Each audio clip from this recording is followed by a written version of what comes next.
പിതാവിൻ്റെയും പുത്രൻ്റെയും പരിശുദ്ധാത്മാവിൻ്റെ നാമത്തിൽ ആമേൻ. പ്രിയൻ്റെ പ്രാർത്ഥനയിലേക്ക് എല്ലാവർക്കും സ്വാഗതം. ഈ കഴിഞ്ഞ ആഴ്ച കോഴിക്കോട് അതിരൂപതയിലെ വൈദികർക്ക് വേണ്ടി AI, അതായത് ആർട്ടിഫിഷ്യൽ ഇൻ്റലിജൻസ്, ഇതുമായിട്ട് ബന്ധപ്പെട്ട ഒരു വർക്ക്ഷോപ്പ് നടത്തുകയുണ്ടായി. അഭിനന്ദ വർഗീസ് പിതാവും അതിരൂപതയിലെ എല്ലാ വൈദികരും ഈ ഒരു വർക്ക്ഷോപ്പിൽ പങ്കെടുക്കുകയുണ്ടായി.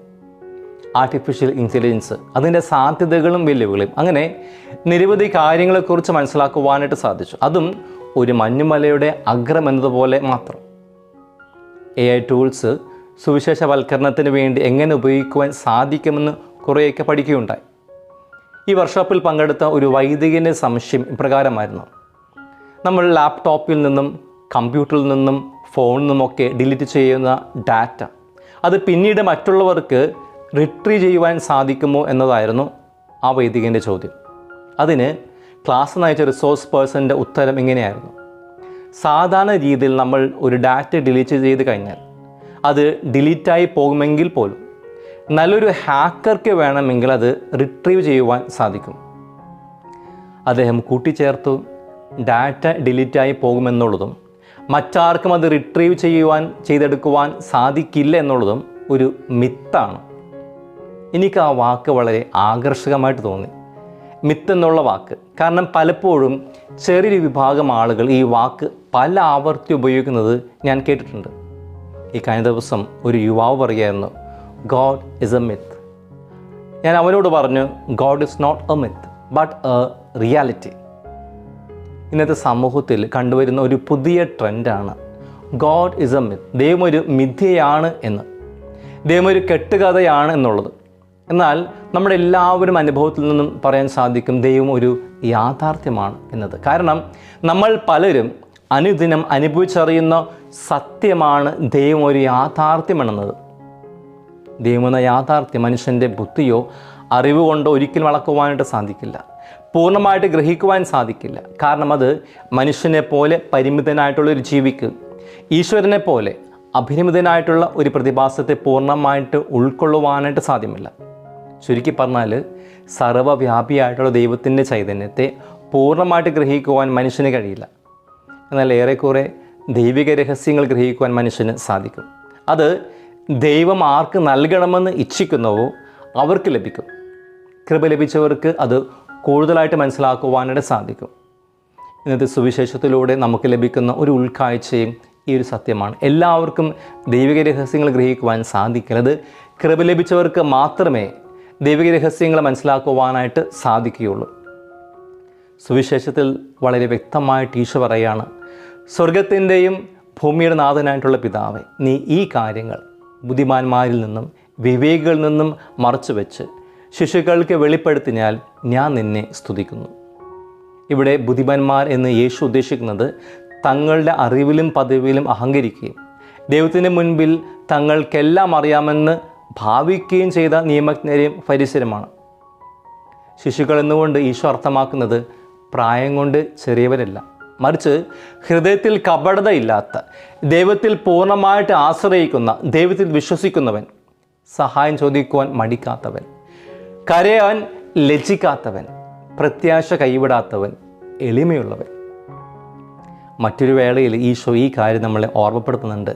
മത്തായി 5:3, ആത്മാവിൽ ധരിതരായിട്ടുള്ള ഭാഗ്യവാന്മാർ, സ്വർഗരാജ്യം അവരുടേതാണ്. ക്രിസ്തു ജീവിതത്തിൻ്റെ ഏറ്റവും ആഴമേറിയ ആത്മീയ തത്വങ്ങളൊന്നാണത്. ഇവിടെ ആത്മാവിൽ ദരിദ്രർ എന്നുദ്ദേശിക്കുന്നത് ഭൗതികമായിട്ട് പണമില്ലാത്തവരല്ല, മറിച്ച് ദൈവത്തിൻ്റെ മുൻപിൽ സ്വന്തം നിസ്സാരത തിരിച്ചറിയുന്നവരും പൂർണ്ണമായിട്ട് ദൈവത്തിൽ ആശ്രയിക്കുന്നവരുമാണ്. അതായത് എൻ്റെ ബുദ്ധിയോ പണമോ പദവിയല്ല, ദൈവത്തിൻ്റെ കൃപയാണ് എന്നെ വഴി നടത്തുന്നത് എന്ന് എളിമയുള്ള ചിന്താഗതിയാണ്. ചുരുക്കത്തിൽ ദൈവത്തിൽ പൂർണ്ണമായിട്ട് ആശ്രയിക്കുന്ന, തങ്ങളുടെ നിസ്സാരത മനസ്സിലാക്കുന്ന എളിയവരായിട്ടുള്ള മനുഷ്യരെയാണ് ഇവിടെ ഈശോ ശിശുക്കൾ എന്ന് അഭിസംബോധന ചെയ്യുന്നത്. പ്രിയപ്പെട്ടവരെ, ഈ വചനം നമ്മുടെ ഇന്നത്തെ കേരളത്തിൻ്റെ സാഹചര്യമായിട്ട് കൂട്ടി വായിക്കുമ്പോൾ ഇതിൻ്റെ ആഴം എത്ര വലുതാണ് നമുക്ക് മനസ്സിലാക്കാൻ സാധിക്കും. ഇന്ന് കേരളീയ സമൂഹത്തെ ബാധിച്ചിരിക്കുന്ന ഒരു വിപത്താണ് അറിവിൻ്റെ അഹങ്കാരവും ആത്മീയ ദാരിദ്ര്യവും. മലയാളികളായ നമ്മൾ വിദ്യാഭ്യാസത്തിലും സാങ്കേതിക വിദ്യയിലും ഭൗതിക നേട്ടങ്ങളും ഏറെ മുന്നിലാണ്. മലയാളിയുടെ ബുദ്ധിയാണ് ഇന്ന് ലോകത്തെ ഭരിക്കുന്നത് പറയുന്നതിലും തെറ്റില്ലെന്നാണ് എനിക്ക് തോന്നുന്നത്. ഉയർന്ന ബിരുദങ്ങളും വിദേശ ജോലികളും ആധുനിക ജീവിത സൗകര്യങ്ങളും വലിയ ഭവനങ്ങളും എല്ലാം നമുക്കുണ്ട്. എന്നാൽ ഈ ബുദ്ധിജീവി ലോകത്ത് പല മലയാളികളുടെയും സമാധാനം നഷ്ടപ്പെട്ടിരിക്കുന്നു. അറിവ് കൂടുമ്പോൾ പരിലിലും ദൈവമില്ലായ്മയും ആത്മീയതയോടുള്ള അവഗണനയും വർദ്ധിച്ചു വരുന്നു. ഞാൻ ആമുഖത്തിൽ സൂചിപ്പിച്ചതുപോലെ പലർക്കും ദൈവം ഒരു മിഥ്യയാണ്. God is a myth. ഇതുമൂലം എല്ലാം സ്വന്തം ബുദ്ധി കൊണ്ട് അളക്കുവാൻ ശ്രമിക്കുന്ന ആധുനിക മനുഷ്യൻ യഥാർത്ഥത്തിൽ ആന്തരികമായിട്ട് തകരുകയാണ്. കേരള സമൂഹത്തെ ബാധിച്ചിരിക്കുന്ന മറ്റൊരു വിപത്താണ് മാനസിക സമ്മർദ്ദവും ജീവിത തകർച്ചകളും. ദൈവത്തിൻ്റെ സ്വന്തം നാടായ നമ്മുടെ കൊച്ചു കേരളത്തിൽ ഇന്ന് ആത്മഹത്യകളും മാനസിക പിരിമുറുക്കങ്ങളും വർദ്ധിച്ചു വരുന്നതായിട്ട് പഠനങ്ങൾ റിപ്പോർട്ട് ചെയ്യുന്നു. സാങ്കേതിക വിദ്യയിലും വിദ്യാഭ്യാസത്തിലും ആരോഗ്യ രംഗത്തും ഇന്ത്യയിലെ ഏറ്റവും പുരോഗമിച്ച സംസ്ഥാനങ്ങളൊന്നാണ് കേരളം. സാക്ഷരതയിൽ 1-ാം സ്ഥാനത്തുള്ള കേരളം ഡിജിറ്റൽ വിപ്ലവത്തിലും ജീവിത നിലവാരത്തിലും മാതൃകയായിട്ട് ലോകം ചൂണ്ടിക്കാണിക്കുന്നു. എന്നാൽ ഈ നേട്ടങ്ങൾക്കിടയിൽ നമുക്ക് അവഗണിക്കാനാവാത്ത ഒരു വേദനാജനകമായിട്ടുള്ള യാഥാർത്ഥ്യമാണ് വർദ്ധിച്ചു വരുന്ന ആത്മഹത്യകളുടെ എണ്ണം. ലഭ്യമായ സർക്കാർ കണക്കുകൾ പ്രകാരം കേരളത്തിലെ ആത്മഹത്യകളുടെ ചിത്രം ഇങ്ങനെയാണ്. 2023 കേരളത്തിൽ 10,994 പേർ ആത്മഹത്യ ചെയ്തു. 2024 ഈ എണ്ണം ഏകദേശം 11,500 വർദ്ധിച്ചു. അതായത് ശരാശരി പ്രതിദിനം 30 മുതൽ 32 വരെ ആളുകൾ കേരളത്തിൽ ആത്മഹത്യ ചെയ്യുന്നു. ഇവരിൽ ഭൂരിഭാഗവും മുതിർന്നവരാണ്. കുടുംബ പ്രശ്നങ്ങൾ, സാമ്പത്തിക ബുദ്ധിമുട്ടുകൾ, രോഗങ്ങൾ, ലഹരി, മാനസിക സമ്മർദ്ദം, ഏകാന്തത എന്നിവയാണ് പ്രധാന കാരണങ്ങളായിട്ട് റിപ്പോർട്ടുകളിൽ ചൂണ്ടിക്കാണിക്കുന്നത്. ഇതിലും വേദനാജനകമായിട്ടുള്ള മറ്റൊരു യാഥാർത്ഥ്യം വിദ്യാർത്ഥികളുടെ ആത്മഹത്യകൾ വർദ്ധിച്ചു വരുന്നു എന്നതാണ്. എന്നെ ശ്രമിക്കുന്ന മാതാപിതാക്കളെ, കേരള നിയമസഭയിൽ അവതരിപ്പിച്ച വിവരങ്ങൾ പ്രകാരം കഴിഞ്ഞ 10 വർഷത്തിനിടെ വിദ്യാർത്ഥികളുടെ ആത്മഹത്യ ഏകദേശം 50% വർദ്ധിച്ചു. കോഴിക്കോട് ജില്ലയിൽ മാത്രം ഒരു അധ്യയന വർഷത്തിൽ 53 വിദ്യാർത്ഥികളാണ് ആത്മഹത്യ ചെയ്തത്.